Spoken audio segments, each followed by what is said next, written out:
नमस्कार, बहुत स्वागत है आपका। वृश्चिक राशि, शनिदेव की ढैया खत्म हो चुकी है। अब शनिदेव आपके पंचम भाव में गोचर कर रहे हैं 29 मार्च के बाद। अब ढैया खत्म होने के बाद आने वाले जो 2.5 साल हैं, जब शनिदेव पंचम भाव में बैठेंगे, तब आपकी लाइफ में क्या बदलाव होगा, क्या कुछ आपको इसका बेनिफिट मिलेगा और कौन वो 6 भविष्यवाणी जो सच होकर रहेगी। आज हम यही बातें आपके साथ साझा करेंगे। वीडियो के अंत तक बने रहिए और ये प्रेडिक्शन चंद्र राशि पर आधारित है।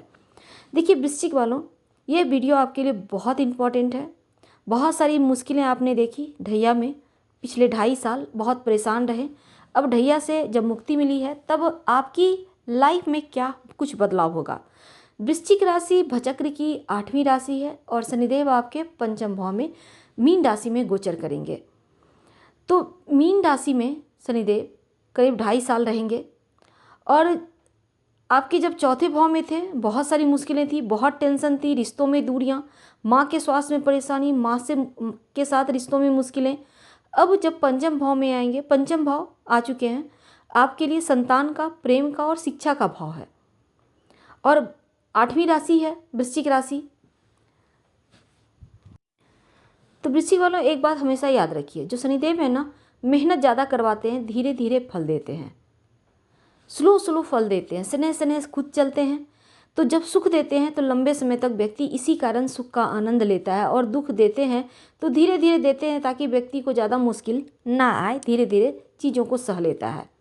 लेकिन कई बार क्या होता है, हम ढैया से, साढ़े साथी से घबरा जाते हैं। पर अब चूंकि आप ढैया से पूरी तरह मुक्त हो चुके हैं और इस समय देखिए शनिदेवता की दृष्टि की भी बात करेंगे, क्योंकि उनकी 3 दृष्टियां हैं। उनकी दृष्टि का भी आपके ऊपर पूर्णतया फल मिलेगा। लेकिन वो 6 वरदान कौन से हैं जो आपको प्राप्त होंगे, आज हम पहले ये समझ लेते हैं। जब तक चौथे भाव में थे, चौथा भाव माँ का है, प्रॉपर्टी का है, तो माँ के साथ रिश्तों में दूरियां बनी हुई थी। माँ से बात करने का समय नहीं था, माँ के साथ तालमेल का अभाव था, लेकिन माँ के स्वास्थ्य में परेशानी थी। अब देखिएगा, माँ के साथ वक्त बिताने का भी समय मिलेगा और माँ के स्वास्थ्य की मुश्किलें भी समाप्त होगी। प्रॉपर्टी आपने खरीदने की चाही, प्रॉपर्टी हाथ से निकल गया, नहीं ले पाए। अब देखिए, उससे कहीं ज़्यादा बेहतर प्रॉपर्टी कम दाम में मिलेगी। अब प्रॉपर्टी खरीदने का सपना भी पूरा होगा, अड़चनें समाप्त होगी। अब देखिए, शनिदेव जैसे ही महापरिवर्तन कर पंचम भाव में आए हैं, तो क्या होगा, संतान प्राप्ति के योग आपके लिए बनेंगे, क्योंकि जहाँ बैठते हैं उस घर का फल को बढ़ा देते हैं। अगर किसी तरह का कोर्ट कचहरी केस मुकदमा में थे, अड़चन आ गई थी, वो समाप्त होगी। जो दूरियां थी रिश्तों में, समाप्त होगा। अब शनिदेव की दृष्टि आपके 10वें घर पर है। करियर के मामलों में आगे बढ़ने में आपने बहुत सारी मेहनत किए, कई बार चेंजिंग किए करियर में, लेकिन मुश्किलें हैं, सफल नहीं हो पा रहे थे। अब उसका फल मिलेगा आपको, तो बहुत बेस्ट होगा ये बदलाव। दूसरा बदलाव ये होगा कि शनिदेव की दृष्टि आपके चंद्रमा के ऊपर है। क्योंकि उनकी दृष्टि खराब होती है, जल्दबाजी में कोई भी फैसला मत लीजिएगा। अगर कुंडली में भी शनिदेव चंद्रमा गड़बड़ है, तब फिर दिक्कत होगा, डिप्रेशन के शिकार, मानसिक टेंशन की परेशानी होगी। लेकिन अब देखिए, यहाँ पर एक चीज़ है कि जैसे ही देवगुरु का भी महापरिवर्तन होगा 14 मई को, वहाँ से स्थिति एकदम से आपके पक्ष में आ जाएगा, मानसिक परेशानी समाप्त होगी। जल्दबाजी में बस आपको फैसला नहीं लेना, अपनों के साथ तालमेल बनाकर चले। जो मनमुटाव थे, सामने से बढ़कर उसको दूर करने का प्रयास करें।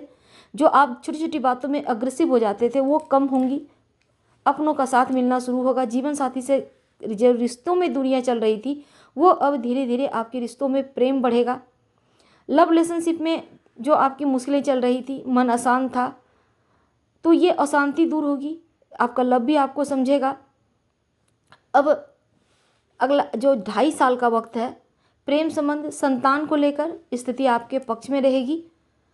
और जो आपके लिए देखिए, पंचम भाव में बैठे हैं तो विद्यार्थियों के लिए बढ़िया है। अगर आप कोचिंग वगैरह लेने के लिए लेना चाहते हैं, या आप चाहते हैं कहीं घर से दूर जाकर पढ़ाई करना, तो ये बेस्ट वक्त है आपके लिए।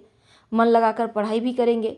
लव लाइफ में आपका रिश्ता बढ़िया रहेगा, एक दूसरे से प्रेम बढ़ेगा। शिक्षा के मामलों में भी अच्छा है। जिद्दीपन थोड़ा सा देंगे शनिदेव, इसका थोड़ा सा ध्यान रखिएगा। थोड़ी सी पार्टनर की बातों में जिद्द आ सकता है, इन चीज़ों को आप इग्नोर करेंगे तो रिश्ता बढ़िया चलेगा। और आपके लिए एक और चीज़ है कि संतान प्राप्ति के योग होंगे। अब पंचम भाव में जब रहेंगे तब आपके लिए शनिदेव धन वैभव लगभग सब कुछ देंगे। चांदी के पाए पे चल रहे हैं, चांदी का पाए में फ़ायदा भी डबल हो जाता है। एक तो ढैया समाप्त, ऊपर से चांदी के पाए पे गोचर अति शुभ आपके लिए। रिलेशनशिप में दूरियां समाप्त होगी और जो भी आपने वादा किया है आसानी से निभाएंगे। गुरु का आशीर्वाद मिलेगा। फैमिली प्लानिंग आपकी सफल होंगी। इसमें शनिदेव 5वें घर में रहकर उनका दूसरे घर कुंडुम का स्थान है, यहाँ पर गुरु गोचर करेंगे। अब यहाँ पर 14 मई के बाद गुरु की दृष्टि दूसरे घर पे, तो रिश्तों में दूरियां समाप्त होगी और संतान प्राप्ति की प्रबल संभावना गुरु और शनि दोनों का आशीर्वाद से मिलेगा। तो शनिदेव के पास 3 दृष्टि है। पहली दृष्टि आपके तीसरे, 10वीं दृष्टि आपके दूसरे। और यहाँ पर देखिए, अगर आप पार्टनरशिप में कोई काम करते हैं, विवाह नहीं हो पा रहा है, तब देखिए आपके लिए रिश्ते की बात जो आती थी लेकिन किसी वजह से टूट जाती थी, अब आपका रिश्ता तय होगा जैसे ही देवगुरु बृहस्पति 14 मई को महापरिवर्तन कर मिथुन राशि में आएंगे। गुरु का आशीर्वाद से आपका रिश्ता तय होगा, विवाह के योग बनेंगे। और ये 2.5 साल का वक्त है, जल्दबाजी में रिश्ता मत तय कर लीजिएगा। शनिदेव धीरे धीरे देते हैं, तो धीरे धीरे आपका हर कार्य बनेगा, तो विवाह होने के योग बनेंगे। पति पत्नी के बीच जो रिश्तों में दूरियां थी वो समाप्त होगा। मेहनत करेंगे, मेहनत से फल मिलेगा। मस्ती के मूड में रहेंगे। पार्टनरशिप में काम करते हैं, आपका आगे बढ़ेगा। डेली इनकम बढ़िया होगा। चांदी के पैर पर आए हैं शनिदेव, तो उनका दृष्टि 10वें घर और दूसरे घर पर। अब देखिए 5वीं आपके लिए सबसे बढ़िया खबर ये है कि धन स्थान है, तो आपकी सेविंग बढ़ेगी, बैंक बैलेंस बढ़ेगा। एक नहीं, एक से ज़्यादा स्रोत से धन आएंगे। धन बढ़ाने के, इनकम के नए नए तरीके को भी आप अपनाएंगे। शनिदेव आपको रास्ता भी दिखाएंगे, आपका कमाई भी बढ़ेगा। तो आपके लिए शनिदेव की ढैया समाप्त होने के बाद आपको 6 से कहीं ज़्यादा वरदान मिलेंगे, क्योंकि मानसिक शांति, संतान प्राप्ति, पढ़ाई के मामलों में बढ़िया, जीवन साथी के साथ तालमेल, तो ये चीज़ें आपके लिए है। अब देखिए कुल मिलाकर ये समय आपके लिए बहुत बेस्ट है। अच्छे योग बन रहे हैं। बहुत सारी टेंशन जो चल रही थी लाइफ में वो समाप्त होगा। तो चांदी का पाया आपके लिए धन आने का रास्ता खोलेगा। और कई बार जैसे कि बैंक बैलेंस तो बढ़ेगा, लेकिन खर्च के मामलों में भी देखिएगा धीरे धीरे आपका हाथ खुद ही कंट्रोल हो जाएगा। अनावश्यक खर्च से बचेंगे, बैंक बैलेंस बढ़ेगा। अब देखिए वृश्चिक वालों, सबसे विशेष बदलाव ये होगा कि भौतिक सुख बढ़ेगा। घर को आप रेनोवेट करा पाएंगे, आप वाहन ले सकते हैं, आप मकान दुकान ले सकते हैं। और भौतिक सुख सबसे मेन है कि भौतिक सुख बढ़ेगा आपकी लाइफ में। और ये वृद्धि कोई मामूली चीज़ नहीं है, किसी भी तरह का संकोच नहीं है, क्योंकि वृश्चिक वालों जो आप चीज़ें भूल गए थे, जीवन जीना भूल गए थे, अब जीवन जीना शुरू करेंगे। तो भाग्य का साथ मिलना, इसके बाद बैंक बैलेंस बढ़ना, और फिर 29 मार्च के बाद ही आपकी तमाम चीज़ें एक्टिव हो चुकी है। मानसिक तनाव धीरे धीरे कम हो रहा है। अब जो लॉसेस हो रहे थे आपके नौकरी व्यापार के मामलों में वो समाप्त हो रहे हैं, तो इसका फ़ायदा आपको उठाना चाहिए। हम आपसे विदा लेते हैं। जानकारी अच्छी लगे तो लाइक कर सब्सक्राइब करें। धन्यवाद।